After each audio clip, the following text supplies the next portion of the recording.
Good morning. Good morning. How are you? Can you please briefly introduce yourself? My name is Cliff Garten. I'm an artist, and we're in my studio in Venice, California. Well, really, like many artists that do this work of my generation, I made art in the studio first. And at a certain point, that became impossible to do what I wanted to do because I was a ceramist, and I couldn't make things of scale. And I was no longer interested in the object itself. I was much more interested in its context. And I got very interested in landscape architecture, really because it's everything. No, it wasn't the object or a bigger object. It was more about the object in a particular kind of public context, because I was interested in a space that was public and civic. And I prefer the word civic rather than public, but I like that. it's the splitting hairs, really. It's called public art, but I was interested in that whole idea of space as a democratic place where people could come out and be together in public over a particular kind of issue, or through a particular kind of form of a sculpture that then brought the space together. So it was from the very beginning, it was this interest in combining landscape architecture with sculpture. And I've worked in both. I ended up working as a public artist because there was this field called public art, and it was very similar to, the things that I wanted to do. And, really I've never practiced as a landscape architect. I've always practiced as a sculptor, because in the end, even though it's all about the site and how the site generates the object and place, it still is about sculpture. But what I do is it's a hybrid. It's not sculpture, and it's not really landscape. It's somewhere in between. This is a very old dialogue in art, and it goes back to the 80s when a lot of artists left, 80s, not the 80s, the 60s, when a lot of artists left the studio and wanted to, challenge what the object was and its commodification. If they could only be here now to see its commodification. But so that part of sculpture was being historicized in the 80s because it was all over, really. But the way people were talking about it was, well, it's not sculpture, it's not landscape, it's not architecture, so what is it? And Rosalind Krauss wrote a very important essay that most people that are into this stuff know about, and it dealt with those issues, not architecture, not sculpture, not landscape. But the way that work of, not architecture, not sculpture, not landscape, was realized in public art became very codified in a way that had to follow the bureaucracy that funded it. And, a dear friend of mine who passed away, and a very important public artist, his name was C.R. Majani, used to tell a story about two robbers who wanted to rob a bank, and the bank happened to be next to a fried chicken place. So they went in the basement waiting for the fried chicken place to close, and they were going to tunnel into the bank from the fried chicken place, and the dumbwaiter came down with an order for fried chicken, so they filled the order, And then another one came and they filled the order. Then they were there the next day and they just kept filling these orders for fried chicken. And they never robbed the bank. You know, and that's kind of what's happened. If I look at a period from, you know, the 70s through the 90s, that's kind of what happened to public art. You know, there was a lot of work, and don't get me wrong, it's been a very important way for artists to see their work in public spaces, but there's been a lot of trying to follow the way that it had to be done because of the bureaucracy that it came out of. And a lot of that, you know, it just has to do with how bureaucracies work. So it really, when I started, it was not, you know, such a big thing that you could even call it an industry, but you know, now it's a mini industry. You know, there's a lot of people doing it, and there's a lot of projects happening. And so this is the figurative work that's a little bit outside of your... A little. This is like, it's 180 degrees outside of what I do. But they brought me into this project because they had, you know, acres and acres of a campus that they were developing at the former site of the Denver stockyards. And they brought me in because of my ability to deal with landscape. And then the city didn't fully fund the project, and all the landscape budget, I mean, we had the public art budget, which was, you know, going to be for like a special piece, but the landscape budget just went away. So it was sort of like, okay, now what are you going to do? And I mean, I could have done an abstract piece. I mean, in other words, you know, a piece that was based on form, movement, gesture, you know, and not a figurative bronze. But I really felt like the material that I was working with there was the history of the American West. It's the National Western Center, and they host the Denver Stock Show, which is a very important event if you're at all involved with livestock, ranching, even agriculture in the Intermountain West. You know, so there's a big history there. And of course the history of the Denver stockyards, which is where we got a lot of our beef in America before the situation changed and feedlots took over and we became, you know, really chemically based in terms of, you know, feeding the beef grains, which they don't eat, and then feeding them antibiotics, which, because they get sick when they eat grain, but the grain fattens them up quicker and makes a tastier meat. So there's all kinds of really interesting issues with the food supply that I wanted to deal with, and you know, that's tricky stuff, but I dealt with it with this piece, which is this cowgirl and this bull, which is, there's this tension at the moment when he's about to charge and she's just becoming aware that, you know, she's in danger. But the idea was that it's not a cowboy, it's a cowgirl, and you can't see in this model, this is a very crude print of it, but she's a mixed race person.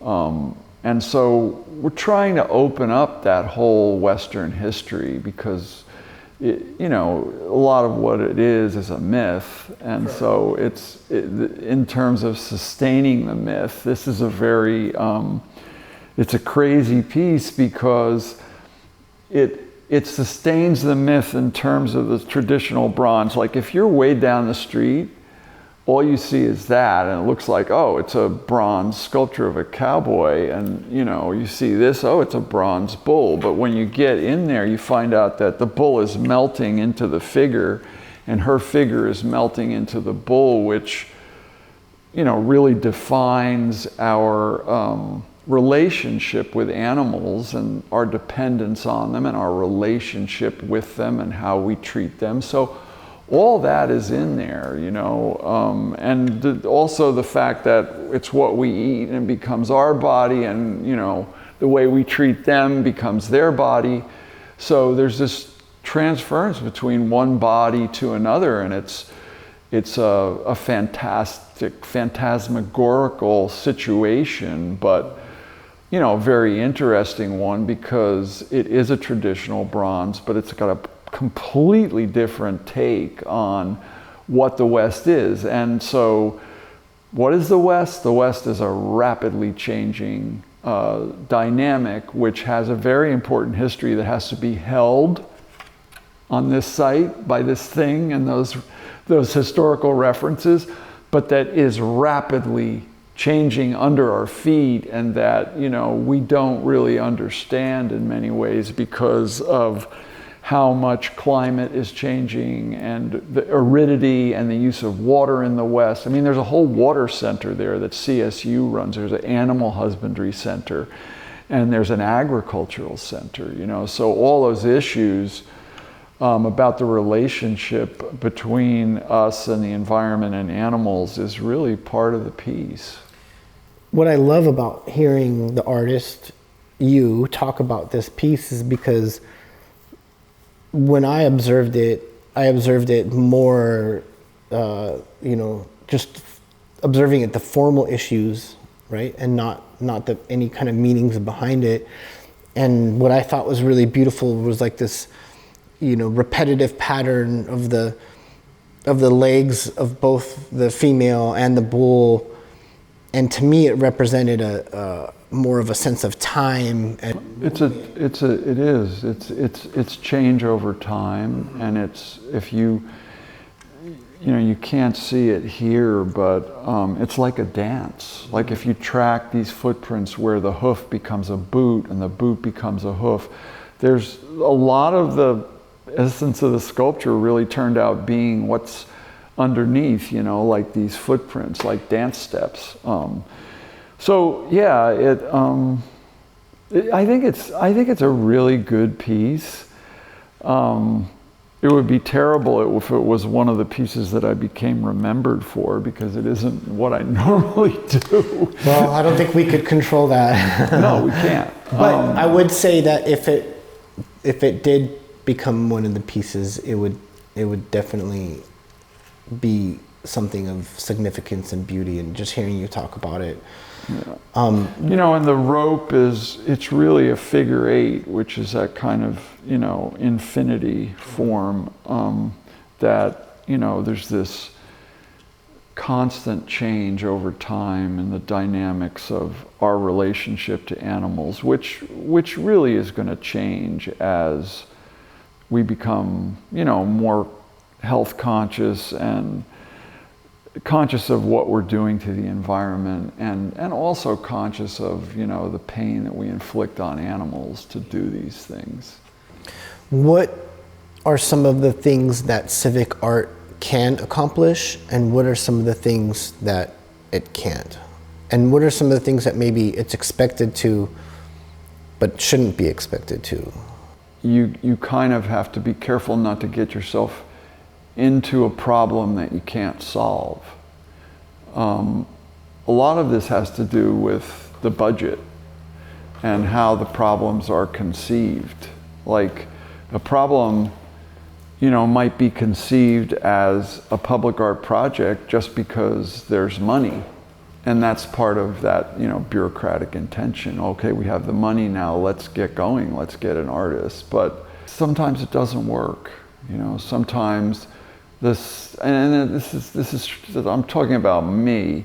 Sometimes the site isn't right, sometimes the budget isn't right, or, you know, you always want to do more. You know, you always want to make a better place, but, you know, you have a finite budget. So the idea is how do you make this sculpture feel right in this place, still work with the program, and the program being the functional side of the site. What do people do there? Are they waiting for a train or the bus, or is it a park?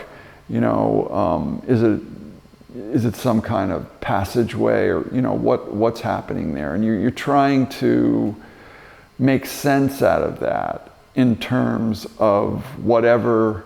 I mean, I use the word expressive potential a lot. Whatever the expressive potential of that place is. You know, this work is not for a lot of artists, because you don't just come and impose your will on the place. You have to be sensitive to its context. And for me, the work is drawn out of those contexts. Do you feel like the parameters, whether it be financial or physical space or location, or what the message is trying to convey, do you feel like that helps induce a layer of creativity that assists in your process, or is it more of a hindrance? It's both. As I say, this isn't for all artists. You can't do this unless you want to be and are sensitive to those contexts. For me in particular, and I don't think you have to do this to do public art. For me, I get a lot out of the context of the site. Like, my work is really informed by that, and it really is responsive to that. It's sort of like it creates a box that you work within, and if you accept those parameters, then that's where you're working, you know? I feel like that falls very much in line with architects, landscape architects and interior designers, right? Like, I have a theory that all architects secretly want to be artists, and all artists secretly want to be architects in some way.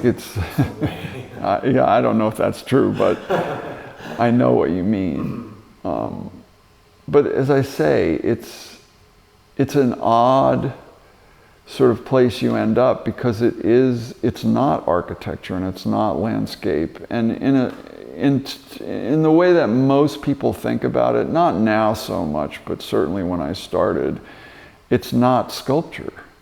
You know, I call what I do sculpture, because in the end it's an engagement with materials and space, and that's what sculpture does.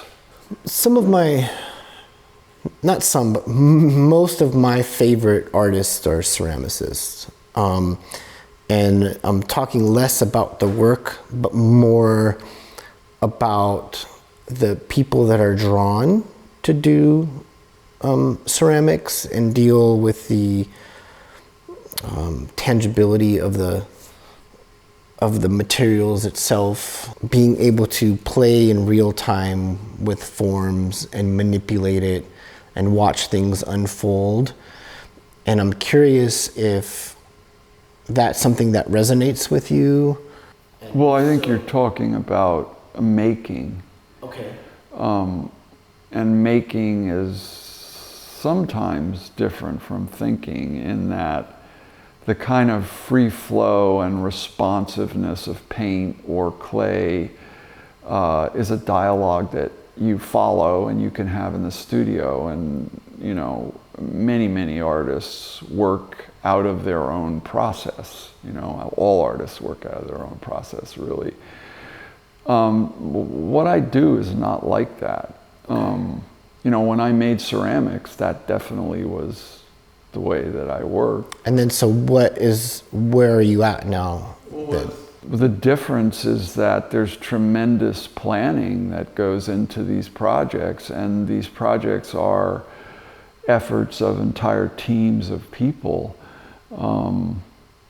I have many projects going on at any one time, and there's no way that I would be able to build those projects. And for me, I have a 23-year relationship with the foundry that makes my work, and they're out there just right by you in Lehigh, in Salt Lake. And, you know, that relationship is a relationship that has been very important to me, because that person and his whole staff have been trained, you know, and how to do the work. And so the work at a certain point, when I started, got very involved with the computer, because we could measure things, and I could draw things that I couldn't necessarily draw by hand. It was just a way of working that really fit very naturally into the way I think. And so at that point, you know, I broke with ceramics, and I broke with the making, because I'd done that. You know, like I've said this many times. I used to tell my students, if you want to understand process and how to make things in general, just master one medium, and then all other mediums become available, because you understand process. And I understood process very well, which is one reason I've been able to do what I've done, you know. And I've had a lot of help, you know. It's like I don't use a computer and draw on it, but I understand what it does, and other people do that. So it isn't an immediate thing. It's the opposite of immediate. I'm very good at seeing things in my head, and I don't know if all artists are or not, because I can't get in their body, or it's probably better not to be able to know how they work, you know. But it's almost like once I've done the proposal, the piece is done. And many times I wish that, you know, the piece was the proposal, because in the proposal I could control the architecture, the light, and everything, you know, and on the site I can't.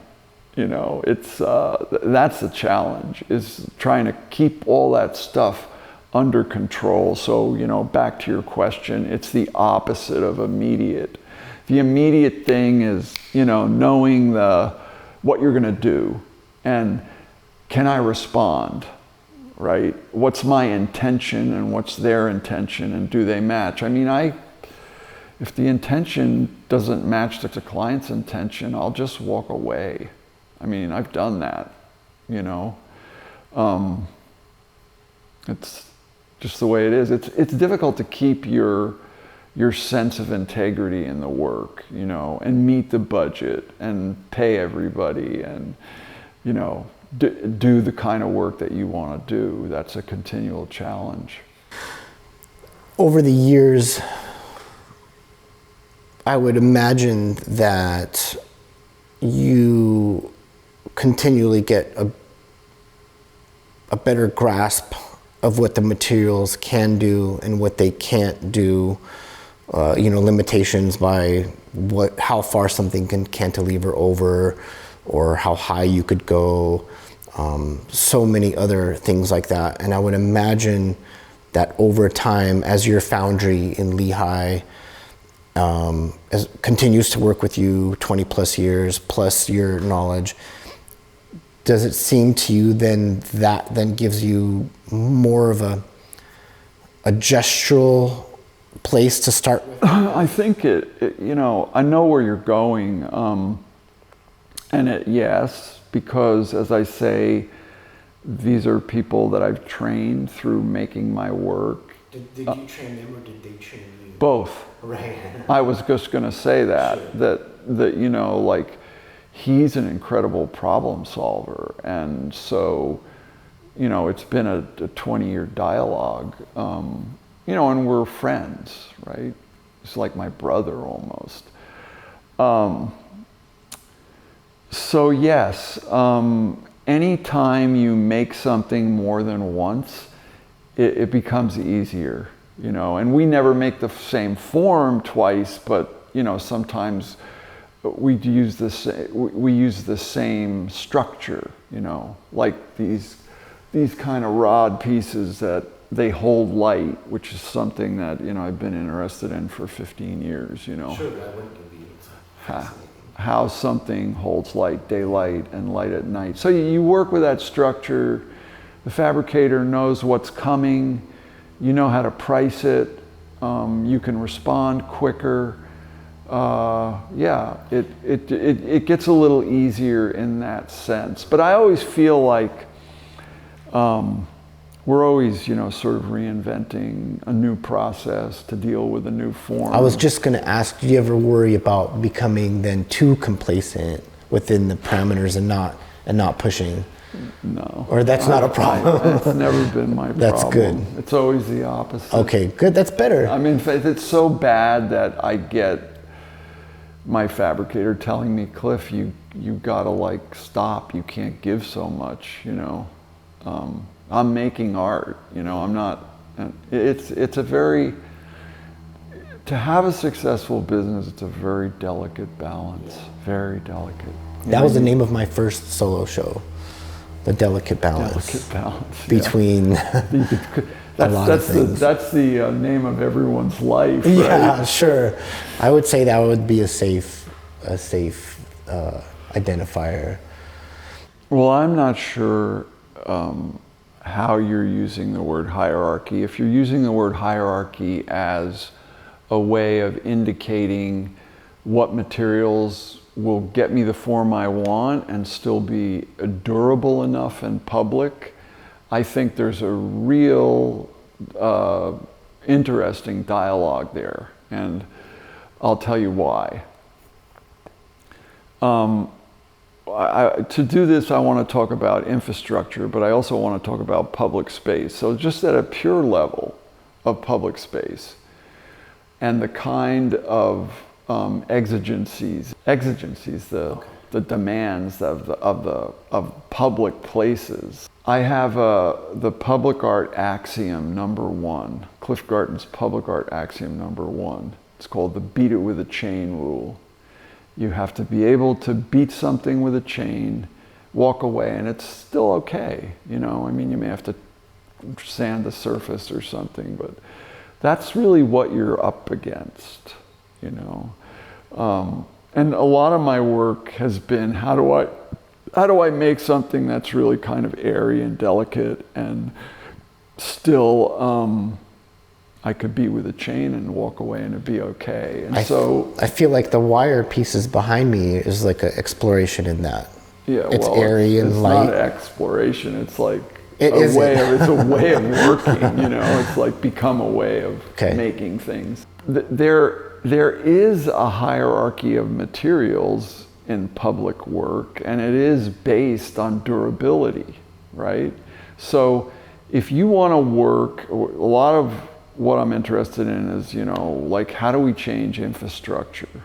Like, you know, if you ask me, if you had your ideal project as an artist, and this actually isn't possible, but it would be to change the way we build American infrastructure so that we could build it for people, so that we could build it to solve all our functional needs, but we could still build it to hold people, you know, like not so you feel like you're in prison when you're using it, you know, or you don't, you know, you want to graffiti it because it's this massive wall of concrete, you know. But it is true that when you work with infrastructure, your material palette goes like that, because this is what you can use. You can use stainless steel, maybe bronze, but definitely probably not, it's too expensive. Galvanized steel, okay, which we know what that looks like, it's finely gray. You know, aluminum or hard anodized aluminum, and that's an important distinction. And concrete, that's it. Those are your materials. And the light, you know, lighting you can get away with. You consider light a material? Oh, absolutely. Yeah, I consider natural and yeah, I consider light something I'm trying to catch sunlight, and then I don't consider, I guess, in terms of the lighting, the LED lighting at night and the color changes, I consider the fixtures the material, you know. Yeah, ultimately, ideally, the light is the material.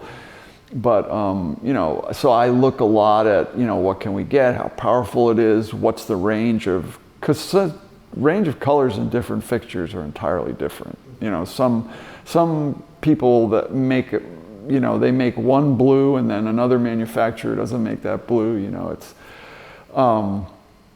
yes, so, yeah, to go back to this thing about materials, yeah, you know, it's like so narrow if you want to work with infrastructure, you know, and then you have to do something with those things. I find that challenge in terms of like how things are built and engineered and how they end up looking. I think that's really interesting. Like, why can't we make these things that we're going to look at for 75 years or more better looking. Why can't we do that? You know, we don't have the will. Now, there's a much bigger problem that, you know, has gone on, and if we talk about the bureaucratization of creativity through the structure of public art, and, you know, how we select a project or how we are able to assign a budget to a project, all of which end up being restrictions. I think engineering is a really interesting thing, because the way I see it, after World War II, everything, you know, I mean, America was a nascent power after World War II, and technology was a thing that was going to make a lot of things possible. And engineering took a very one-line, you know, kind of technological approach to everything, which is fine because they've solved all our problems. It's incredible, you know.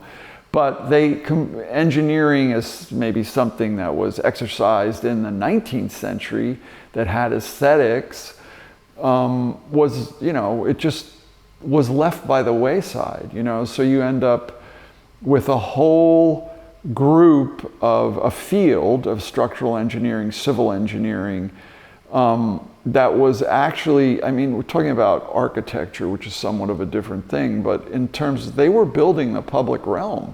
They do build the public realm. Architects, landscape architects, they don't build the public realm, you know. The public realm is built by engineers, and, you know, I think they could use a lot of help. And I'm not denigrating I don't think they would deny that either, you know. The accomplishment of that, but, you know,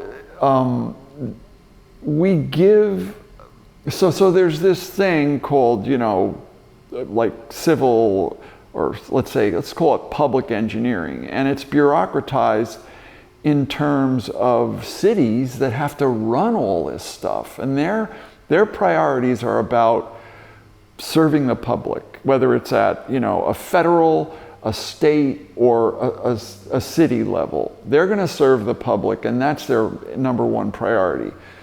My argument about this is that if we're going to serve the public, we not only should be serving their needs, but we should be serving them in a visual sense. Like, how do things look? Like, what do you have to look at when you're going to work every day? Cliff, so you did some collaborative work with QCP, and I wanted to know if I could hand you this maquette, and maybe you could talk a little bit about it as a piece and how it came to be, and what are your thoughts on it? This is a really early study for a twisting concrete bench. When we started to work with QCP, I had a project that I wanted to do in granite.